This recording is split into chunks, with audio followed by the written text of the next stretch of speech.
একটা সত্য কথা দিয়ে শুরু করি। মানুষ তার চিন্তার মতোই বড় হয়। যদি আপনি নিজেকে দুর্বল ভাবেন, তাহলে জীবন আপনাকে দুর্বলই রাখবে। আর যদি আপনি নিজেকে শক্ত ভাবেন, তাহলে জীবন আপনাকে শক্ত হওয়ার সুযোগ দেবে। আজকের গল্পটা এমন একজন ছেলেকে নিয়ে, যার জীবনে ছিল শুধু অভাব, কিন্তু যার ভেতরে ছিল লুকিয়ে থাকার সম্ভাবনা। এই গল্প আপনাকে শেখাবে কিভাবে একটুখানি সাহস আর বিশ্বাস একজন মানুষকে পুরো বদলে দিতে পারে। বাংলাদেশের এক কোণে ছোট একটি গ্রাম, মেঘপুর। গ্রামটাতে বিদ্যুৎ আসে মাঝে মাঝে। রাতে বাতি নিভে গেলে চারপাশ অন্ধকার হয়ে যায়।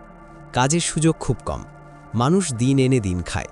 এই গ্রামেই থাকত এক ছেলে, সুমন। সুমনের বয়স মাত্র 20 বছর। বাবা ছোটবেলায় মারা গেছেন। মা দীর্ঘদিন ধরে অসুস্থ। ছোট 2 বোন স্কুলে পড়ে। সুমনই পরিবারের একমাত্র ভরসা। প্রতিদিন ভোরে সুমন পায়ে হেঁটে শহরে যায়। সে দাঁড়িয়ে থাকে ইলেকট্রনিক দোকানগুলোর সামনে। যদি কোনো দোকানদার ডাকে, তাহলে সে সেদিন কাজ পায়। আর যদি কেউ না ডাকে, তাহলে সে খালি হাতে বাড়ি ফেরে। বাড়ি ফিরে মায়ের ওষুধ কিনতে পারে না, বোনদের নতুন খাতা দিতে পারে না। প্রতিদিন রাতে সুমন আকাশের দিকে তাকিয়ে ভাবে, আমি কি সারা জীবন এভাবেই থাকব?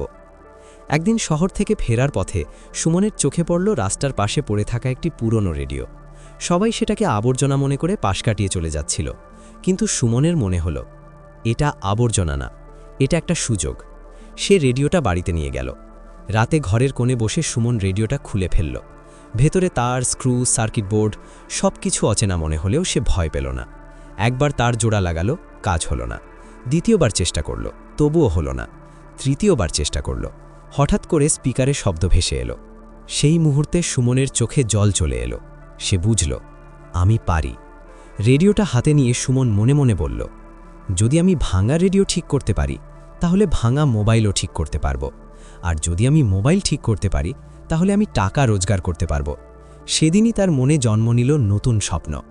পরদিন সকালে সুমন শহরের একটি মোবাইল সার্ভিস দোকানে গেল। দোকানদারকে বলল, ভাই, আমাকে কাজ শিখতে দিন। আমি প্রথমে টাকা চাই না, শুধু শিখতে চাই।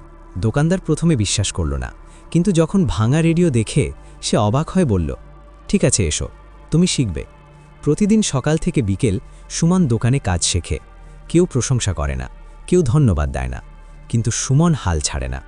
রাতে বাড়ি ফিরে মাকে খাওয়ায়, বোনদের পড়ায়, তারপর আবার বই খুলে শেখে। সে জানত, আজ কষ্ট করলে আগামীকাল জীবন সহজ হবে। 3 মাস পর দোকানদার একদিন বলল, আজ থেকে তুমি নিজেই গ্রাহকের কাজ করবে। সেদিন একজন গ্রাহক এলো ভাঙা মোবাইল নিয়ে। সুমন সেটি ঠিক করল। গ্রাহক খুশি হয়ে 50 টাকা দিল। টাকাটা হাতে নিয়ে সুমনের হাত কাঁপছিল। সে জীবনে প্রথম নিজের দক্ষতায় নিজে টাকা রোজগার করল। সেদিন রাতে সে মাকে বলল, আম্মা, আমি আর কখনো কারো কাছে হাত পাতব না। আমি নিজের শক্তিতে দাঁড়াবো। মা চোখ ভেজা গলায় বললেন, আল্লাহ তোমার পথ খুলে দেবেন বাবা। মাসের পর মাস কেটে গেল। সুমনের কাজের সুনাম ছড়িয়ে পড়ল। লোকজন দূর দূরান্ত থেকে তার কাছে মোবাইল আর ল্যাপটপ ঠিক করতে আসতে লাগল। ছোট টেবিল থেকে সে একদিন নিজের দোকান নিল। দোকানের সামনে লেখা হলো সুমন ইলেকট্রনিক সার্ভিস। একদিন শহরের এক বড় ব্যবসায়ী তার দোকানে এলেন। সুমন ল্যাপটপ ঠিক করে দিল।